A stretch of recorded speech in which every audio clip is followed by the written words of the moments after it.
Yep, it's very interesting to see how Arceus decks have evolved over the last year or so. This is kind of similar to what did well at Worlds last year, where it's all about playing Path to the Peak and then playing a hand disruption card and just hoping that your opponent doesn't draw very well. We do see the Dragonite V in the prize cards for Azul. That is one of the heavy hitters that could be important, but yeah, it's been interesting to see, as more Pokemon VSTAR came out, and now we're in Scarlet and Violet, it was always a question of, will Arceus start to get overpowered? It was one of the strongest cards when it first came out, but it felt like stronger and stronger cards kept coming out.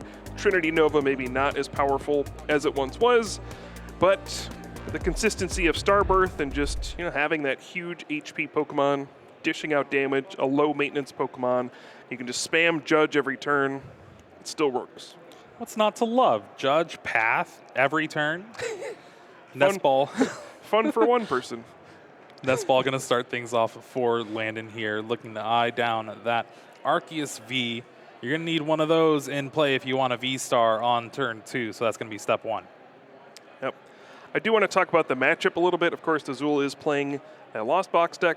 Starts with Sableye, which is not the best, but Landon also starts with Giratina, not the best, especially in this matchup. Giratina, not particularly useful, but sometimes these Lost Box decks do struggle a lot with repeated hand disruption. They do struggle with dealing with Arceus V-Star, has a lot of HP, and if they just keep playing Judge every single turn, the Lost Box deck really loves to build up their hand with Colress's Experiment, Flower Selecting, and things like that. So, okay. This Colress's Experiment was looking terrible for Azul, but finds that Battle VIP Pass as the 5th card. That's going to allow him to open up this hand a little bit because there was not much going on. I guess you have that Raikou V. You can attach the 4 Seal Stone to it. And 2 Psychic Energies going to Lost Zone. Ooh. Turn 1. It's a little rough. Maybe you're not going to be attacking with Sableye for this game. Yeah, that's a tough decision to make, but Azul may be deciding that, what? I don't need Sableye here. It's fine. I still have 1 Psychic Energy left somewhere. Yeah, it's in the hand. Yep. Battle VIP Pass will be able to search for 2 basic Pokemon for Azul, put them on the bench. Maybe eyeing down something like that Radiant Greninja and the Comfey. Both of those cards just really help propel your turn 1 setup. Yeah, now I'm curious what Azul's game plan is in this sort of a matchup. I think he's going to be trying to get a turn 1 attack off with Cramorant and try to soften up this Giratina V. It's tricky to try to put together a lot of knockouts against all these high HP Pokemon V-Star. I have to think at some point the plan is going to be to use that Kyogre to try to Aqua Storm and try to get 4 prize cards at the end of the game. But it's tough to set that up, and especially putting 2 energy in the Lost Zone right away. You don't run a whole lot of energy in this deck. There's about 11, so putting 2 in the Lost Zone, I don't know. It's going to require perfect resource management from Azul for the rest of the game to pull this off, I think. Well, if anyone can do it, it is the championship point leader. Yes. Azul Garcia-Griego. Concealed cards, discards the Lightning Energy, finds a couple new cards. Nest Ball is one of them. That will be able to grab another Comfey. And with the way the hand is shaping up to be, I do believe we're just 1 switching out away from attacking with Cramorant this turn. Okay. Yeah. Now, it's interesting. Usually there's lots of escape rope in these Lost Box decks. In this situation, I don't know if it's better to hit into Arceus or hit into Giratina. If you hit into Giratina, then you force your opponent to have a switching card to attack with Arceus V-Star next turn. Ooh. This is a rough choice. Water Energy or Energy Recycler. Already getting rid of 2. You got to get rid of the Recycler. You can't get rid of actual energy cards at this point. And we see Azul agree with you there. And has the escape rope in hand. Also a switch card. Just marking which abilities have been used here. Always good to keep track of. Yeah, there is an escape rope, which again may be awkward. Makes it easier for your opponent to use Trinity Nova with Arceus V-Star on the next turn. Second flower selecting finds Colress, gets rid of the nest ball. That's going to be great for next turn. And with that, you have the Cramorant, but it's going to be forced to Raikou and Force Heal Stone to get the switching effect. Ah, okay. That makes sense. Yeah, already retreated for the turn. It's going to need to grab something like a switch card here to get that Cramorant in the active spot. Yeah, you can see just how highly Azul is valuing doing some sort of attack here. I think typically you probably wouldn't want to put down Raikou V. It is very easy for Arceus V-Star to knock that out. And Azul just saying, you know what, I gotta get an attack off this turn. I need to put down a Pokemon V to use the Forest Seal Stone to search for any card. And we're gonna see that spit innocently. And now we're gonna see what Landon's game plan is. It's going to probably involve an Arceus V-Star, I would hope. Trekking Shoe is going to start off the turn. Finds an Ultra Ball. That's pretty good. That equals to the Arceus V-Star, but discards it, nets the energy off the top. Oh, already had the Ultra Ball. Yeah, okay. That makes sense. Now with this Ultra Ball, able to discard 2 cards, search your deck for any Pokemon. It's going to grab that Arceus V-Star. From there, you have the Star Birth, that powerful ability from Arceus V-Star. Search for any 2 cards. Going to find double turbo energy, I would expect. Yeah, I would guess double turbo Judge. This is the beauty of this deck. It is extremely low maintenance. You know, it's so consistent. All you need to do turn 1, put down an Arceus, put an energy on it. Turn 2, you evolve to Arceus V-Star. You can Star Birth for any 2 cards. It makes it very easy to pull off an attack. And, I mean, from there, once you Trinity Nova, you get to power up another attacker. I mean, this is great. Double turbo, and it looks like Professor's research found here. Maybe the 4 cards off Judge is a little bit too little for the following turns. Yeah, fair enough. I'm just so used to people slamming Judge at every opportunity. Oh, yeah. With this, Landon will be able to attack this turn, but that is not the end of it. We're going to have Path to the Peak, Professor's Research, discard the hand. Fresh new 7 cards here for Landon. Yep. So fantastic start. Path to the Peak will also shut down the Radiant Greninja concealed card, so that is another added layer of disruption on Azul's side. Don't forget about fleet footing. Or fleet footing. That's true as well. But yeah, this is your game plan as Landon. You want to fire off big attacks, disrupt your opponent as much as you can, and just say, hey, every turn I'm going to attack you for a knockout. Can you beat that?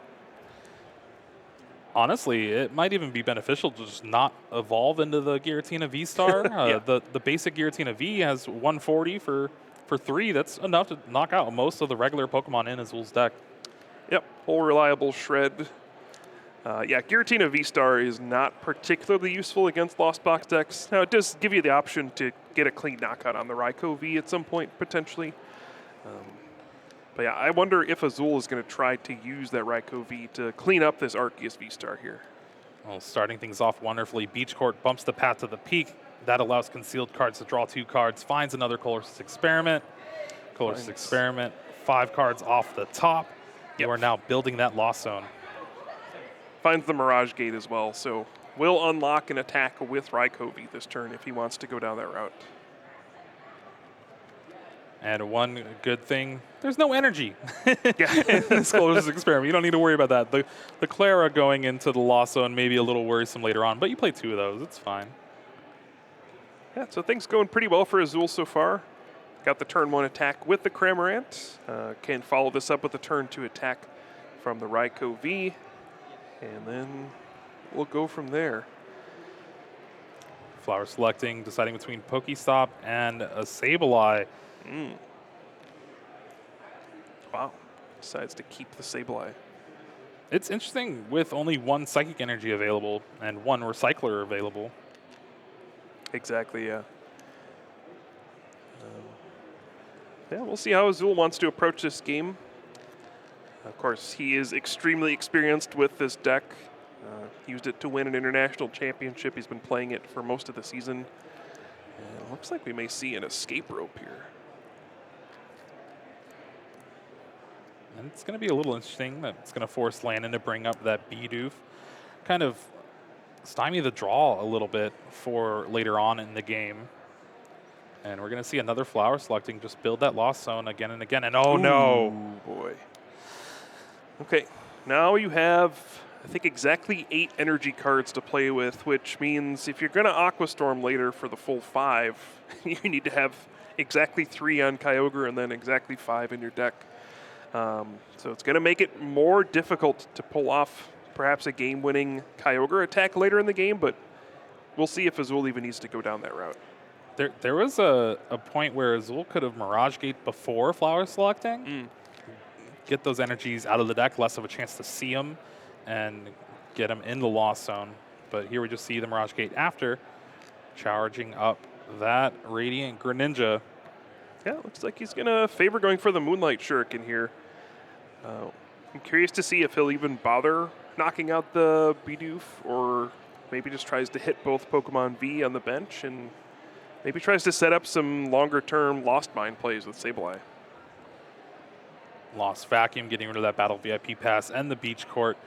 Kind of strand that Bidoof in the active a little bit. And I think because of that, we're going to see, both bench getting damaged with that Moonlight Shuriken. Yep, so definitely a long-term game plan for Azul here, spreading lots of damage. Maybe just hoping Landon doesn't play anything like the Charon's Care or Volo or anything like that that could effectively heal a bunch of damage off of that board. Does not look like it, so it's going to be pretty heads-up play from Azul here. Landon does have the energy to retreat the active, Path to the Peak, Judge. That's how you want to ride it up with this deck. All right, well, this is the game plan in action. Disrupt your opponent's hand, attack with Arceus VSTAR, and see what they can do. Azul's deck is getting a lot thinner from turn to turn. And with that Beach Court now gone, there's no easy pivot in and out of Comfey using Flower Selecting.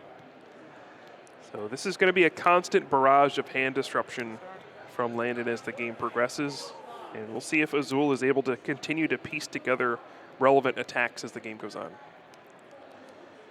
Retreating the Bidoof into the Arceus V-Star. That's going to allow Trinity Nova to take the knockout and charge up that Arceus V on the bench with the last basic energy in the deck. Double turbo in hand, though, so it is all right. And Azul's going to need to utilize this 4-card hand to the best of his ability to try to actually take some prizes. Has set up a ton of damage, but hasn't really jumped the hurdle. Yep. Now you can see Azul does just send up Sableye straight away. Does not want to risk not finding a switching out for that Comfey, but did find the Clara off the Judge, so is able to find one of those Psychic Energy to use Lost Mine this turn. Can even grab back the Cramorant. Maybe an easy attack here. Or just opting for that Radiant Greninja. If you have the Stadium bump, then you can draw a couple more cards, which I do believe there's a Lost Vacuum in hand. Oh, okay. So yeah, obviously with Clara, you can take up to 2 Pokemon from your discard pile and put them into your hand, so it might look a little odd that Azul decided not to get the full value from the card, right? But perhaps thinking that Cramorant won't be useful anymore in this game, so why would I clog my deck with a card I don't want to draw later? If Landon plays a Judge, not having the Cramorant in the deck can be a big deal.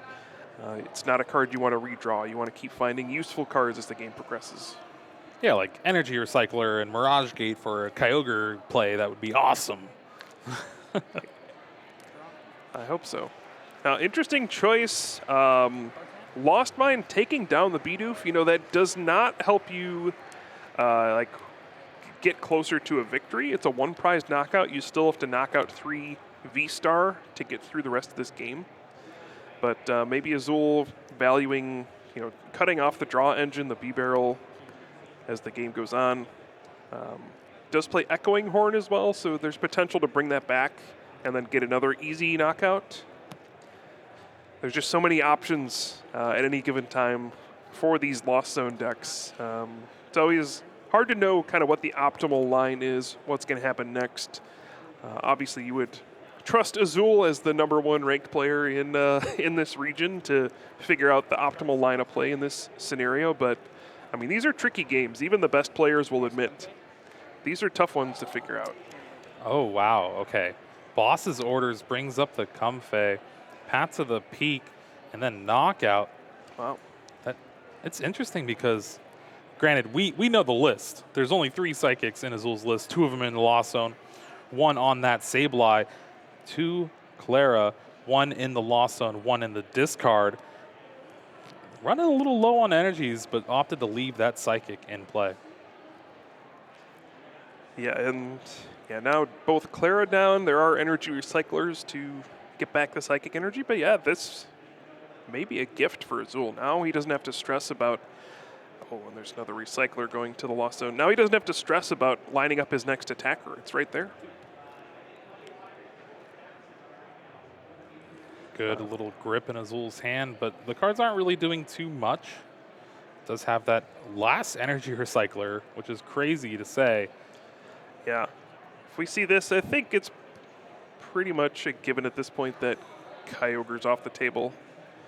There's always game 2, Kyle. There's always game 2. 5 energy cards going back in.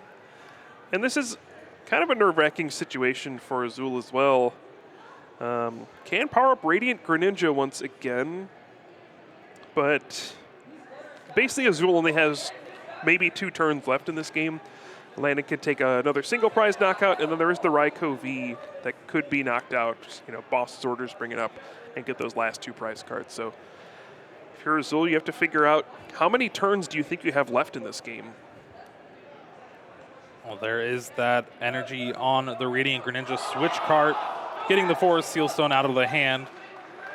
And we'll be able to Moonlight Shuriken, spread some more damage. Kyogre goes down. Right. And looks like it's going to take the knockout on Arceus VSTAR. It's not quite knocking out the Giratina VSTAR, but we are getting closer to some big knockouts here. Sure. I don't know why I thought that was being you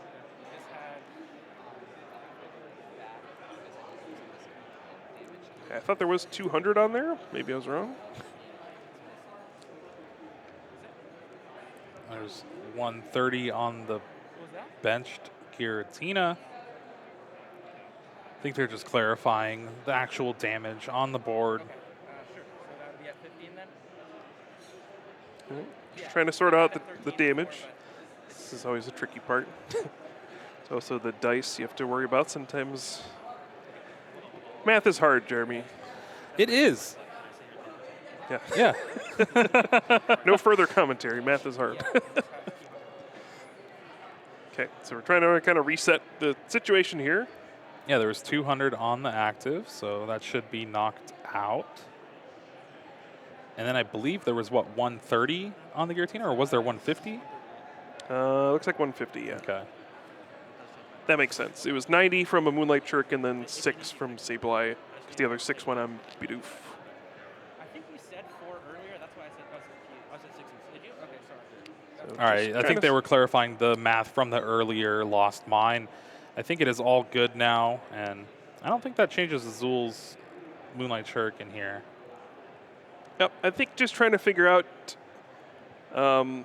technically you were wasting 10 damage if you knock out the active. It's only got 80 HP left. And if you're going to attack with Sableye to follow this up, do you want to optimize your damage, You could just knock out the active and get some prize cards. Maybe that is more important to fish out some resources.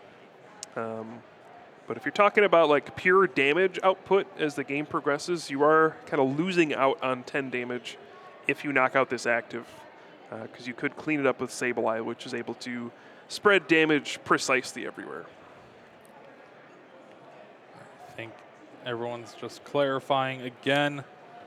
Remember, this is the penultimate round before we get into our top 8. Everything is on the line for these players. Playing the entire weekend to try to get up to this point. Got to make sure everything's good. Yeah. I am a bit worried about Azul's resources at this point in the game. Lots, I think every recycler is gone, every Clara is gone. Definitely have 2 more games, by the way. There's lots of Mirage Gates gone at this point. Attackers are gone. You know, there's a Sableye in the, well, there's 2 Sableye out, but there's no way to attack with the second one anymore. So what are your attacks going to be to close out this game? You do technically have enough energy left to attack with Raikou V as potentially your closer. So I think they're rewinding to the point, and it does look like it's going to be a warning for both players, just trying to keep track of the game state. Okay. Well, clearly there's something I missed. Yeah, it was the extra 2 damage counters on the Giratina. So I think because of that, we're going to bring up the Sableye, and Lost Mind is going to actually spread some damage here. Like you said, maybe take the knockout, save that extra damage counter. 8 there, 4 to Giratina. Yeah, that's 190. So And yeah, hey, that 190 means, is that means perfect math. a Moonlight Shuriken will take it out, yeah. Okay. Glad we got that sorted out. Yeah. All right, Landon's going to start the turn. Arceus VSTAR in the active, has the Professor's Research, going to draw a new hand of 7. Yeah, you could see what Azul's plan is to close this game out, I think, here. The Sableye is going to go down. Next turn, you can Moonlight Shuriken with Radiant Greninja, knock out the Giratina, and then put 90 on the Arceus V-Star. And then hopefully you can attack with Raikou V to close out the game. So we'll see what happens. Double Turbo Energy on the Giratina. It's going to be an easy resource to get rid of for that Giratina's V-Star attack. Taking the knockout on Sableye, but Giratina V-Star is going to get knocked out with this Moonlight Shuriken. That means Arceus V-Star is going to have to do all the work. Okay, so 2 off prizes, yeah, drop. Both players now hyper aware of everything that's going on. Oh, wow. Oh, okay. I was about to say, I think Azul just had game, but because the Bidoof has careful consideration, you can't do damage to it on the bench. So Echoing Horn is not an out here. Yeah, he's looking to see if is there a Squovid in here I can pick on? I was curious what you were doing there. I still think Echoing Horn is the card you take here.